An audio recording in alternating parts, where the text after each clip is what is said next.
En el bloque 3 de personalidad hablaremos acerca de qué es la personalidad, los factores que influyen en su construcción, las teorías psicológicas y los trastornos de personalidad.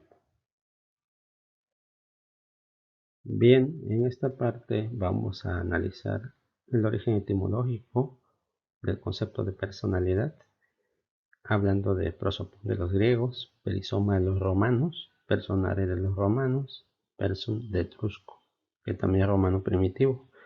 Pero sobre todo en la psicología se retoma más la raíz etimológica de personare de los romanos, refiriéndose a una actuación que se hacía en los teatros griegos cuando una persona ejemplificaba o actuaba, representaba a varias personas utilizando máscaras.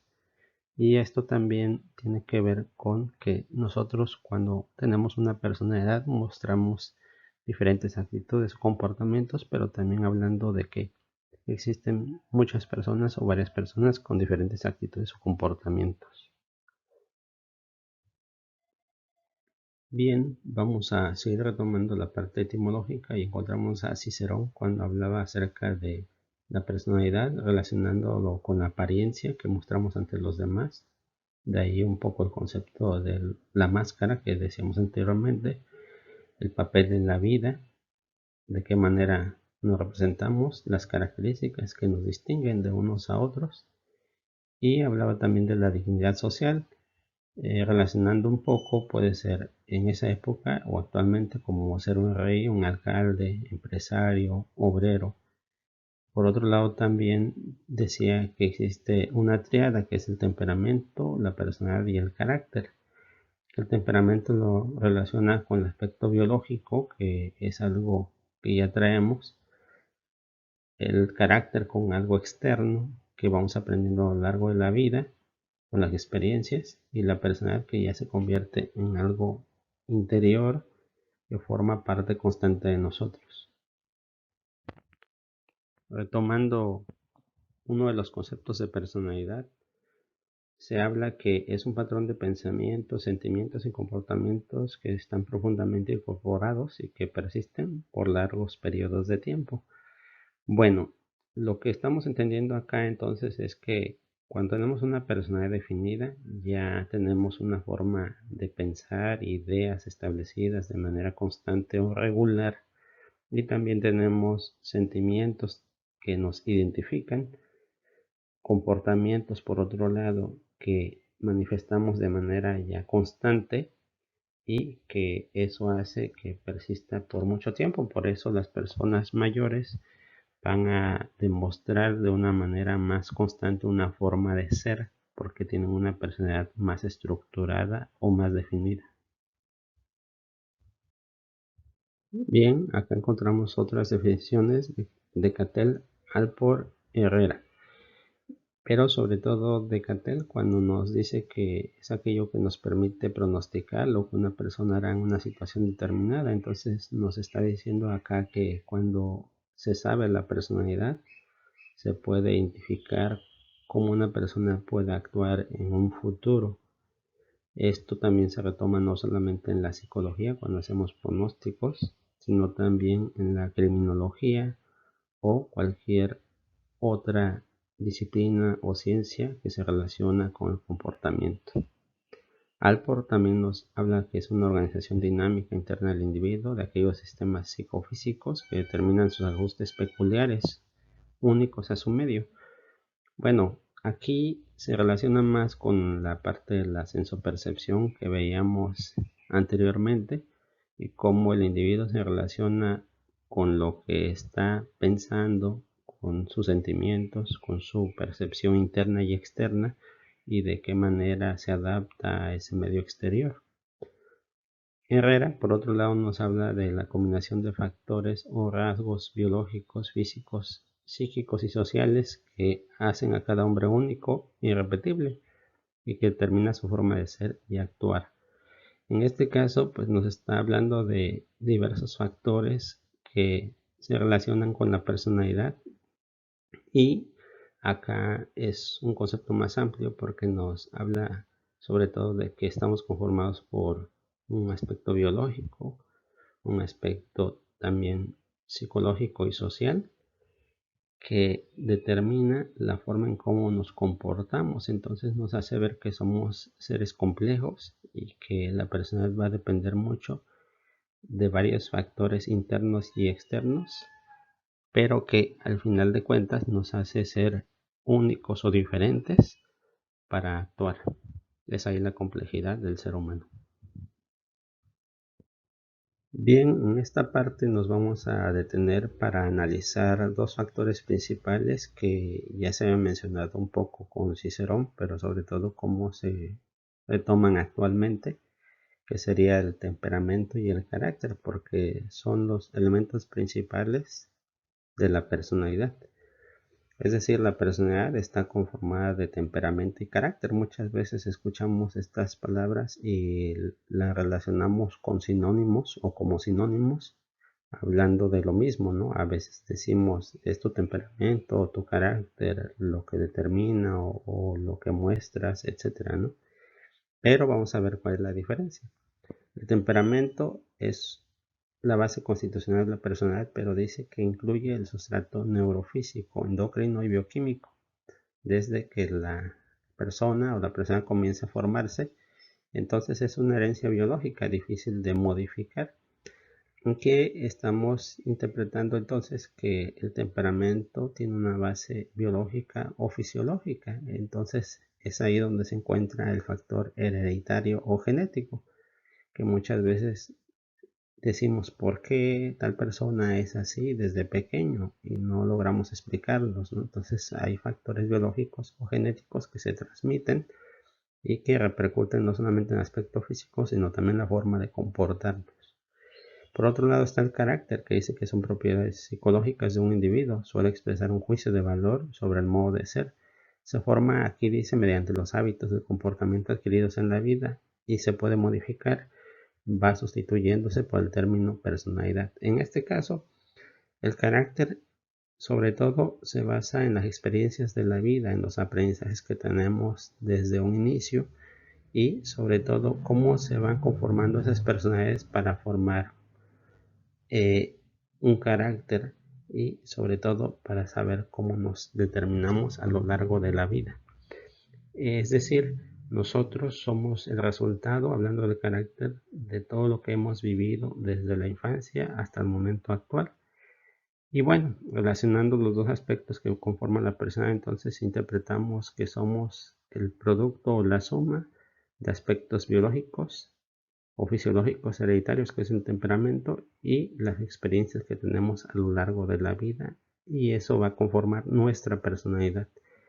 El factor de influencia va a determinar de otros factores, es decir, ¿qué repercute más? Si el temperamento o el carácter. Se ha encontrado que el carácter es lo que influye más en nuestra forma de ser o en nuestra personalidad. Sin embargo, habría que analizar cada situación. Ustedes se preguntarán hasta este momento cómo la psicología llega a saber o a identificar qué es la personalidad, cómo se constituye, en qué consiste, etcétera.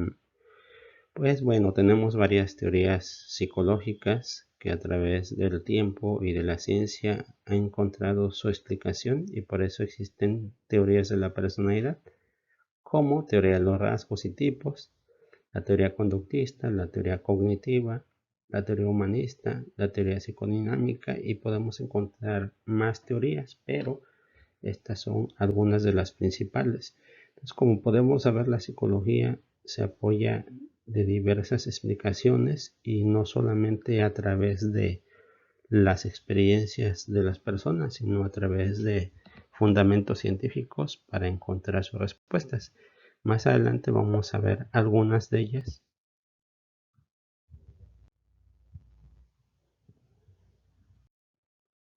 Bien, vamos a analizar la teoría de personalidad de Alport ahora, que Alport fue un científico que se dedicó mucho a observar y a describir, pero sobre todo a través de los experimentos a diferentes personas y encontró infinidad de rasgos que tenemos en nuestra personalidad, pero Para hacerlo más resumido, él lo clasificó en tres rasgos principales. Entonces vamos a revisar algunos de ellos, como los rasgos cardinales que caracterizan la personalidad como el total del individuo y son dominantes porque influyen prácticamente todos los aspectos de la conducta. Acá lo refiere más hacia las características que tenemos en nuestra personalidad que son básicas y elementales y que eso influye sobre los demás. Por ejemplo, que los demás te identifiquen como ser una persona amable, como ser una persona dedicada, respetuosa, responsable. Por eso se llama rasgos cardinales porque son dominantes en nuestra forma de actuar o la forma como pensamos o nos comportamos y que repercuten en los aspectos de tu conducta en general. Por otro lado están los rasgos centrales, que ya son las tendencias o características que describen la persona de cada individuo, que él decía que pueden encontrarse de 5 a 10 rasgos para caracterizar la personalidad. En este caso se refiere a que en algunos momentos, en actividades, podemos decirle a una persona cómo te identificas o cómo te describes con 10 características de tu forma de ser o 5 por decir algo. Entonces acá se refiere a eso, a las tendencias que tenemos todos y que, para no confundir con los rasgos cardinales, aquí se relaciona más a que existen de 5 a 10 características que hacen que nos describen. El anterior se refería más bien a una característica o dos características, por poner un ejemplo, pero que dominan sobre los demás. Y acá se refiere a características que mostramos en diversos momentos de nuestra vida, pero que puede ser de 5 a 10, entonces por eso se llama rasgos centrales. Y por último, los rasgos secundarios son aquellos que se refieren a que las personas muestran de forma esporádica en algún momento o situación. Entonces, quizás nosotros no nos caracterizamos por ser muy solidarios, por poner un ejemplo, pero no quiere decir que nunca lo hagamos. Entonces, a eso se refiere a rasgos secundarios, a características que tenemos en nuestra forma de ser que normalmente no mostramos, que podemos mostrar en algunos momentos, pero no siempre. Bien, en esta parte hablando del psicoanálisis, vamos a retomar al fundador o padre del psicoanálisis, Sigmund Freud, que es un psiquiatra austriaco, fundador del psicoanálisis, y estudió medicina para después especializarse en neurofisiología. La característica de Freud es que desarrolló a lo largo de toda su vida el psicoanálisis como una forma de tratamiento de pacientes neuróticos y sus ideas han sido de gran influencia en el comportamiento actual. Entonces nosotros sabemos que el psicoanálisis tiene muchas vertientes, tiene muchos aspectos que evaluar, pero sobre todo identificar que Sigmund Freud fue quien marcó el paso para dar explicación a la personalidad a través de los pacientes en un inicio y gracias a eso identificó muchos aspectos. Entonces vamos a analizarlo. En la teoría psicoanalítica, Sigmund Freud habló del determinismo psíquico porque él se convenció de que las fuerzas inconscientes tenían el poder de influir en el comportamiento. Entonces vamos a ver más adelante que nosotros tenemos una parte inconsciente que repercute mucho a lo largo de nuestra vida en la forma en cómo nos comportamos y que somos productos de eso. También se refiere al determinismo como la ley causa y efecto. En este caso, que siempre va a haber algo que determinó que nosotros nos comportáramos o viviéramos una situación o algo que lo causó. No todo es solamente al azar. Y que dice que permite que los factores psicológicos son las causas.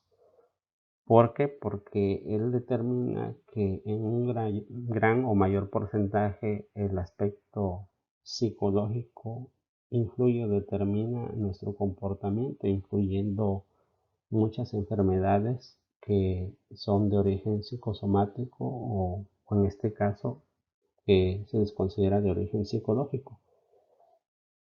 De ahí la importancia de este determinismo psíquico.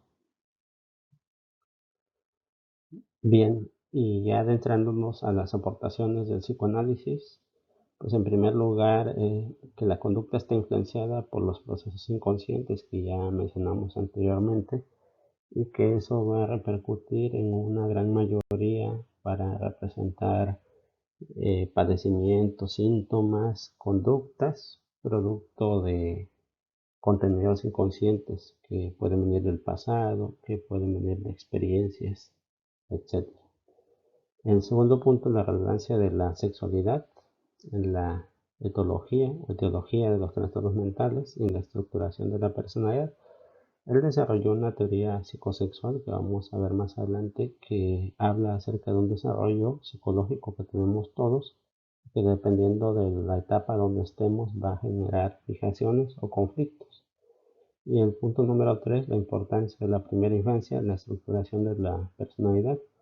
Por eso se conoce mucho la frase de él que decía que infancia es destino. Entonces, nosotros vivimos muchas épocas, pero sobre todo una de las más trascendentes en nuestra vida es la primera infancia o la infancia que va estructurando nuestra personalidad. Entonces, aquí donde el psicoanálisis explica cómo se conforma la personalidad y de qué manera repercute o influye.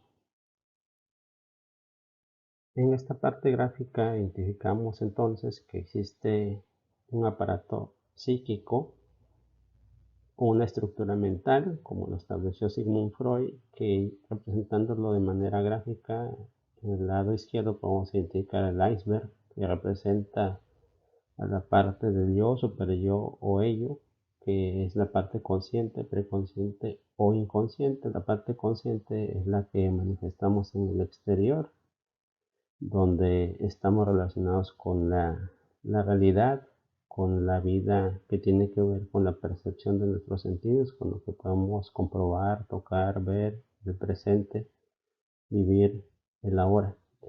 Y el preconsciente, que es una parte intermedia que está entre el consciente y el inconsciente, que muchas veces no representa.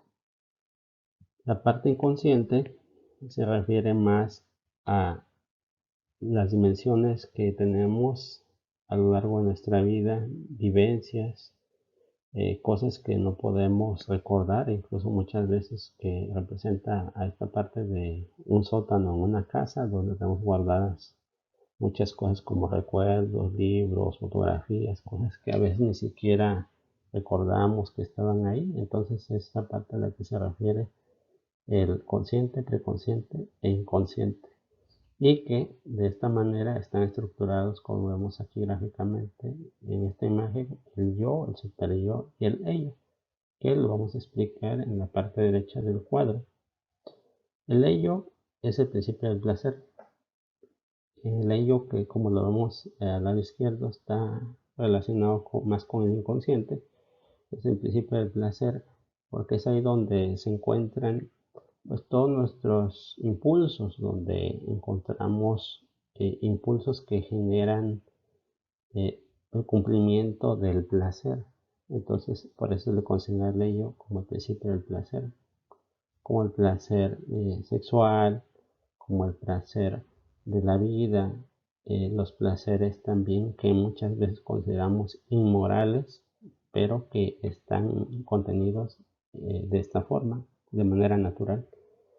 Y también el ello es un proceso primario, entonces quiere decir que es una estructura primitiva que se relaciona más con los instintos, que tiene que ver más con esta parte biológica, y también que es inconsciente.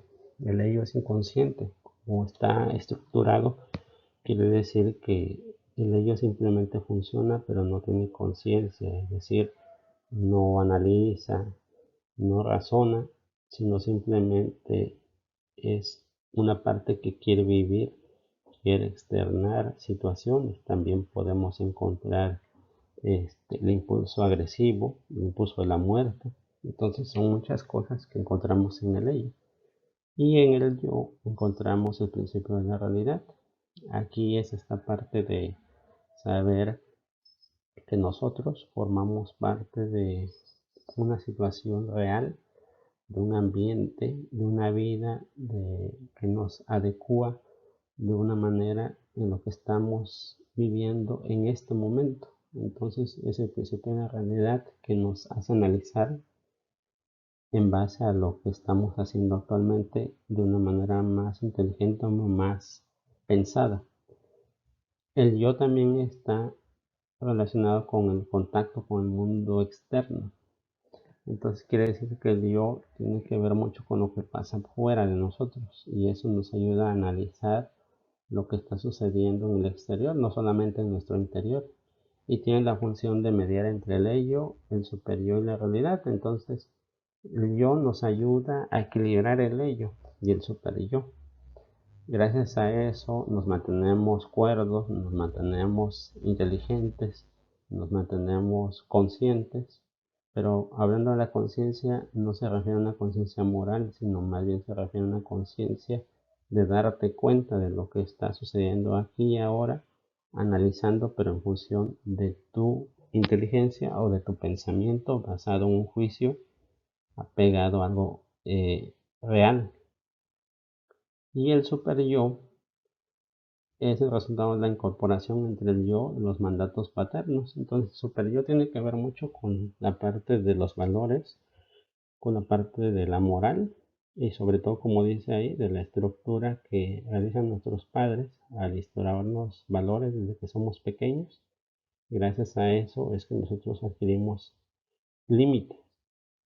Y por otro lado dice que representa las restricciones morales y los impulsos hacia la perfección, porque también el superior nos ayuda a construir valores morales, pero sobre todo también a hacer juicios respecto a qué está bien y qué está mal, a los ideales que tenemos que perseguir, a hacerlas bien las cosas o hacerlas mal.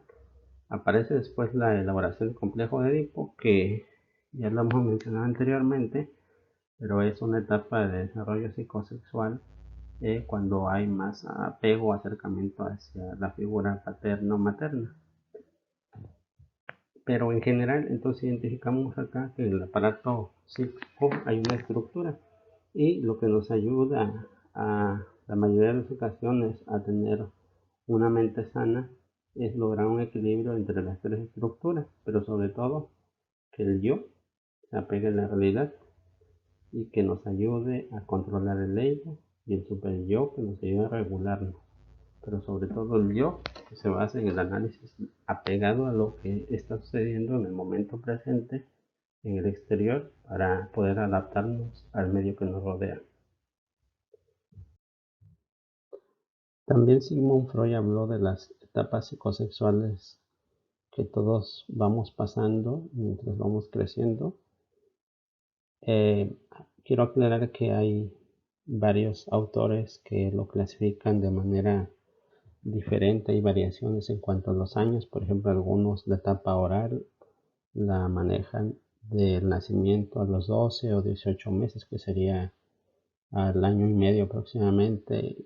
La etapa anal también algunos lo clasifican del año y medio más o menos hasta los 3 años, o va variando dependiendo del contexto y la situación, pero bueno, para identificar un rango específico vamos a manejarlo de esta manera, pero puede haber algunas variaciones para que usted lo tenga en cuenta. Por ejemplo, en la etapa oral, que es del 0 al año o año y medio, se relaciona más con las características como lo vemos en la imagen, con el amamantamiento, cuando el bebé siente placer a través de la boca para succionar, y que eso va a determinar mucho que vaya superando esta etapa cuando va dejando el pecho materno, utiliza el biberón, después empieza a tomar en vaso, etcétera.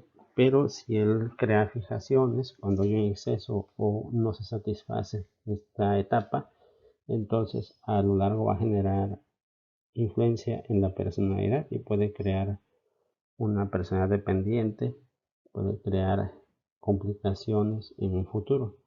En la etapa anal podemos encontrar desde el año y medio o año a 3 años aproximadamente el proceso donde los niños ya pueden controlar los esfínteres para ir al baño, ¿no? Para ir sobre todo a defecar, por eso se llama la etapa anal, pero también para orinar, pero en este caso la etapa anal se refiere más a la parte de secretar o excretar lo que ya no es útil en nuestro organismo. Sin embargo, quien no vive esta etapa de manera adecuada, el niño que no vive esta etapa de manera adecuada tiene complicaciones, como por ejemplo no quiere jugar lodo, tierra, eh, manejar algunas cosas que a veces pueden ser sucias, pero lavar las manos, etcétera, o tiene dificultades o temor para ir al baño, para hacerlo por sí solo. Entonces, los temores también tienen que ver mucho con los comentarios o las actitudes que muchas veces tienen los padres hacia con ellos acerca de este proceso, cuando hay que tomarlo como algo natural. Y esto puede generar en un futuro en una fijación en la etapa anal que puede traer complicaciones de personalidad de una persona, valga la redundancia, obsesiva, compulsiva, que puede ser muy obsesiva por la limpieza, por el orden, por la avaricia, etcétera, ¿no? Entonces son varios factores que influyen. La parte fálica, que es la otra etapa de 3 a los 6 años, tiene que ver mucho con la identificación de los genitales masculinos y femeninos, pero también de qué manera viven los niños este proceso de manera regular, sin generar cuestiones moralistas, ¿no? Hacia ellos, sino hacerle ver que existen diferencias en cuanto a los genitales y que es algo normal, ¿no? Llamarles por su nombre, no incluirles una moral excesiva al grado de que ellos tengan temor de hablar acerca de su propio cuerpo, sino de manera regular. Y una vez que ellos han vivido esta etapa de manera regular, pues no van a tener complicaciones y van a tener un crecimiento del concepto de sexualidad normal o sano. Cuando hay fijaciones en esta etapa, pues puede haber complicaciones en cuanto a la personalidad identificada con comportamientos sexuales, cómo los viven, ¿no? Puede haber también perversiones sexuales, puede haber muchas vivencias, porque también se relaciona la etapa fálica con el complejo de Edipo, que coincide en estos tiempos, entonces de qué manera se vive, y eso va a repercutir mucho en un futuro en su personalidad. En el periodo de latencia, que es la etapa que sigue de los 6 a los 11 años, pues se le llama así porque es una etapa donde no se experimentan muchos cambios aparentes físicos, pero sí internamente se está preparando el niño para pasar a la etapa de la pubertad. Entonces esta etapa es un periodo de crecimiento, de abandonar al niño anterior y ahora estar viviendo una etapa en un futuro próximo para ser un adolescente y un adulto en un futuro. Si hay complicaciones en esta etapa de fijaciones, pues tiene que ver mucho con conflictos de personalidad que hacen que la persona no madure, que tenga dificultades en su manera de pensar, de percibir las cosas.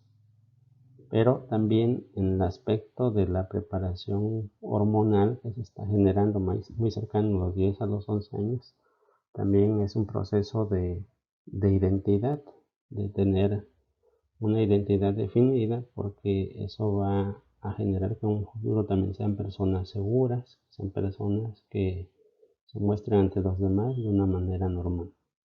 Y la parte genital se refiere más a vivir todo este proceso de la pubertad, con los cambios fisiológicos, anatómicos, etcétera, pero también la adolescencia que se presenta al inicio también de los cambios fisiológicos y la adolescencia más en el aspecto de comportamiento, emociones, de vivencias que se viven en esta época. Entonces, vemos aquí que la etapa genital también va a generar complicaciones en un futuro si no se vive de manera adecuada o regular, que en este caso sería pues entender que todo adolescente va a tener deseos o impulsos de atracción física, de tener noviazgo, de también ser muy activo, de ser inquieto, de tener actitudes en algunos momentos de rebeldía y demás, pero también apoyarle para que se adapte a la situación, para que sea más proactivo, para que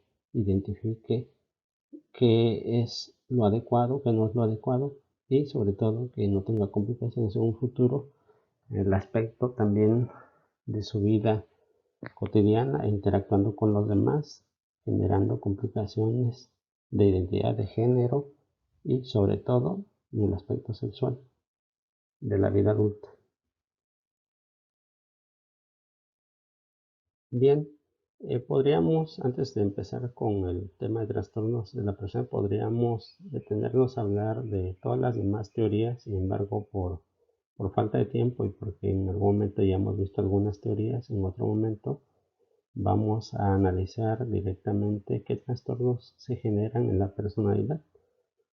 Los trastornos de la personalidad, como dice, son un grupo de afecciones mentales en las cuales una persona tiene un patrón prolongado de comportamientos, emociones y pensamientos que es muy diferente a las expectativas de su cultura.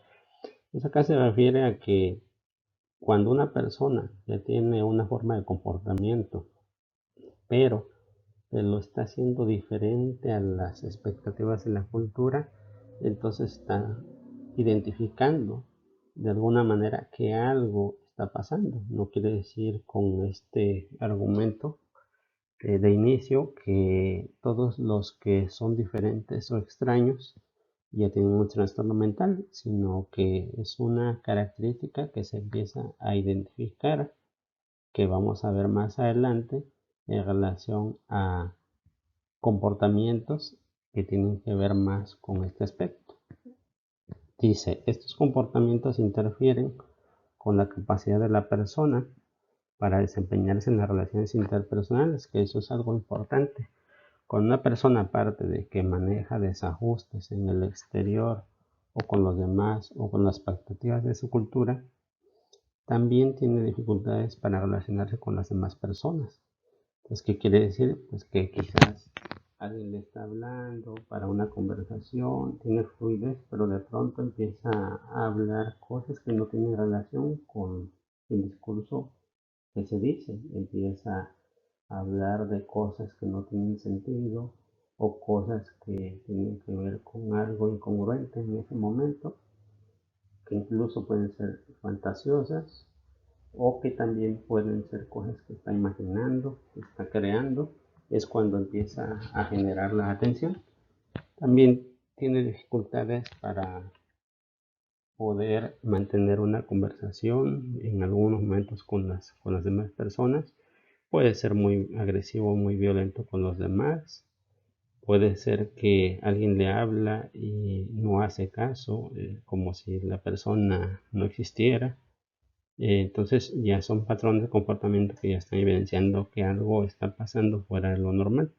También dice que tiene complicaciones en el trabajo, puede tener dificultades para ejercer una función laboral por lo mismo, que muestra actitudes extrañas, diferentes, pero sobre todo porque empieza a generar problemas. Y también otros contextos, como puede ser el ámbito escolar, familiar, etc. Entonces acá no solamente se refiere a una parte que todos podemos mostrar en un momento por situaciones que estamos viviendo, de la adolescencia, de cierta rebeldía, etc., sino más bien se refiere a ya actitudes o comportamientos más extremosos, más marcados, que hacen diferenciar que la persona tiene complicaciones y dificultades. Entonces por eso va a perder trabajos, va a perder amistades, va a tener muchas dificultades en la escuela, en muchos ámbitos. Pero solamente aquí quiero recordar que es una afección mental la que lleva a la persona a tener estas dificultades en los otros ámbitos o en todos los ámbitos. ¿Y cuáles son las causas de los trastornos de personalidad? Pues bueno, sobre todo son los factores genéticos y ambientales. Como hablábamos anteriormente, somos producto o influencia de nuestra genética, de nuestra herencia, pero también de lo que sucede a nuestro alrededor, de las experiencias, del ambiente donde estemos creciendo. Porque esto es muy importante.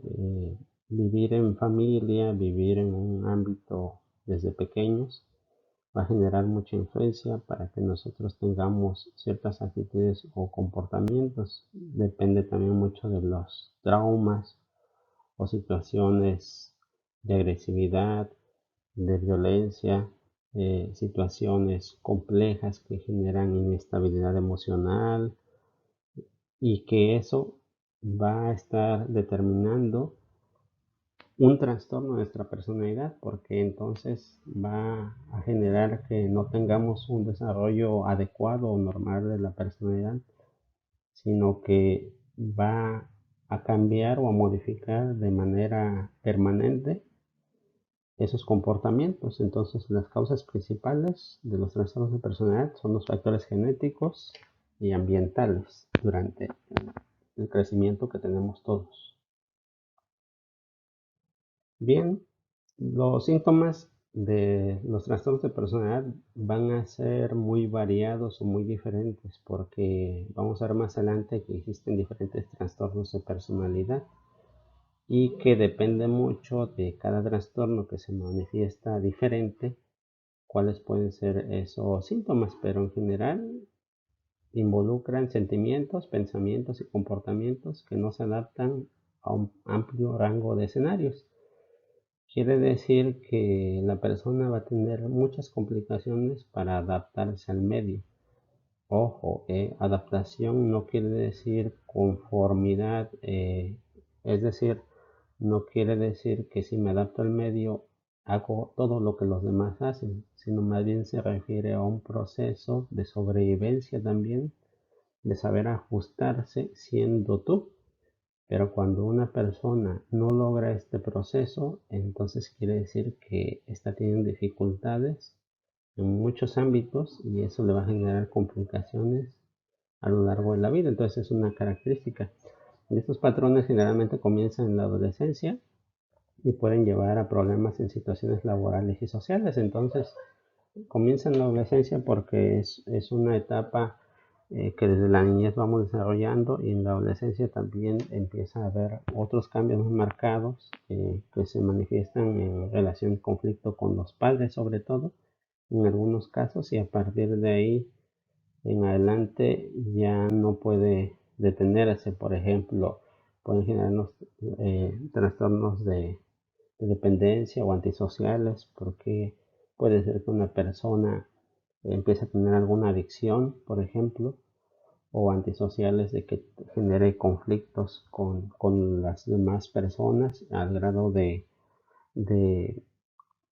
manifestarse de una manera violenta o agresiva en lugares públicos, con autoridades, etcétera. Entonces son situaciones que se van complicando poco a poco. Y estas afectaciones varían de leves a graves dependiendo de cada trastorno, cómo va evolucionando. Y para terminar vamos a hablar de algunos trastornos de la personalidad. Todo esto se basa en manuales de diagnóstico psiquiátrico que utilizamos nosotros en psicología clínica, pero también los psiquiatras, neurólogos, todas las personas que están involucradas en la salud mental, que es el manual diagnóstico de CIE-10 o DSM-5, así se le llama, que son manuales de diagnóstico donde están clasificados los síntomas y características de cada trastorno para poder identificar cómo se clasifica o cómo se puede hacer ver que una persona tiene un tipo de trastorno. Entonces nosotros nos basamos en esos manuales de diagnóstico psiquiátrico para saber qué problemática puede tener una persona. Y dependiendo de que encajen la mayoría de los síntomas en un trastorno de personalidad, pues es como nosotros lo identificamos. También por eso lo utiliza mucho la criminología para identificar los tipos de personalidad. Pero bueno, vamos a mencionar los que son y solamente voy a mencionar algunos de manera rápida. Los demás pues, los pueden investigar o podemos después reflexionarlos a través de sus preguntas. Empezamos con el trastorno de la personalidad antisocial. También está el trastorno de la personalidad por evitación, el trastorno límite de la personalidad, de la personalidad dependiente, que ya mencionaba hace unos momentos, histriónico también de la personalidad, con una persona muy histriónica, el trastorno narcisista también de la personalidad, trastorno de la personalidad obsesivo-compulsiva, la personalidad paranoica, el trastorno esquizoide de la personalidad y de la personalidad esquizotípica. Bien, para mencionar algunos, ya he mencionado brevemente algunos de ellos, pero por ejemplo, el trastorno límite de la personalidad, o también se le conoce como borderline, es una persona que está al límite entre la realidad o la fantasía, pero también está al límite en cuanto a la neurosis o la psicosis, y también está al límite en cuanto a que puede ser muy voluble en su forma de pensar o de reaccionar, porque o te puede querer mucho o te puede odiar mucho, o puede quererte mucho o puede agredirte mucho. Entonces también son personas que tienen una dificultad para mantener una regulación en sus emociones, en su manera de comportarse, y que muchas veces pueden mostrarse muy cariñosos, muy amorosos, pero por el otro lado también pueden ser muy violentos o muy agresivos, que muchas veces se confunde también con trastorno bipolar y otras afectaciones que después podemos hablar. Ya les había hablado un poco de la personalidad también dependiente. También está la personalidad obsesiva compulsiva, que ya les había dicho del trastorno de la personalidad obsesiva compulsiva, que la obsesión se puede generar en diferentes momentos. Puede ser obsesión hacia la limpieza, hacia el orden, pero también puede ser la obsesión hacia una persona, hacia los objetos, hacia la tecnología, etcétera, ¿no? Entonces eso es muy complejo. Todos podemos en un momento ser obsesivos. La diferencia nada más sería que somos compulsivos. Si eres compulsivo, ahí está el problema, porque no puedes detenerte. Entonces la persona obsesiva compulsiva por el orden, por ejemplo, no se puede detener porque tiene que limpiar toda su habitación, la casa, siendo las 2 de la madrugada, 3 de la madrugada, porque si no, no puede dormir, porque importa más la limpieza que su sueño, por poner un ejemplo. O cuando se obsesionan con una persona, con una sustancia, con un objeto, no pueden dejar de pensar en eso ni dejar a la persona hasta el grado de hacerse daño o hacerle daño a la otra persona. La persona paranoica, pues es una personalidad paranoica que tiene un trastorno en este ámbito, pues se refiere a una persona que es desconfiada de todo mundo, que tiene complicaciones para obtener seguridad y que piensa o se crea ideas o imágenes de que los demás le quieren hacer daño. Entonces puede incluso hasta a veces percibir cosas alteradas de la percepción, creyendo lo que sus ideas negativas le pueden estar generando. Entonces es una persona excesivamente desconfiada de los demás y va a generar ideas negativas acerca de lo que pasa. También por otro lado podemos encontrar el trastorno esquizoide de la personalidad, que esto es importante porque se relaciona un poco con la esquizofrenia, que ya sería un trastorno mental grave, ¿no? Que ya sería una psicosis. En este caso, la esquizofrenia viene etimológicamente su nombre de esquizo, que quiere decir división, frenos, que es mente, esquizofrenia, pero esquizoide quiere decir con forma de. Entonces aquí se relaciona más a que es una persona que tiene rasgos de esquizofrenia, pero no tiene esquizofrenia propiamente como un trastorno mental grave, es decir, no tiene psicosis, pero sí tiene un trastorno de personalidad que si evoluciona puede convertirse en psicosis. En algunos casos, en esta situación, puede decirse que el trastorno esquizoide de la personalidad es alguien que va a tener dificultades para relacionarse con los demás, pero también tiene ideas muy enfocadas hacia la imaginación. A veces puede hablar solo por muchas ocasiones o de manera regular. Puede tener ideas que también tienen influencia sobre cosas muy fantásticas y sobre todo que le va a costar mucho adaptarse o ajustarse a lo que sucede en un contexto de interacción social. Pues bueno, en general eso es brevemente alguna explicación que les puedo decir a algunos trastornos de personalidad. Cualquier otra duda me la pueden manifestar y les agradezco su atención. Espero que con este breve comentario de esta breve clase haya quedado al menos un poco claro lo que es la personalidad.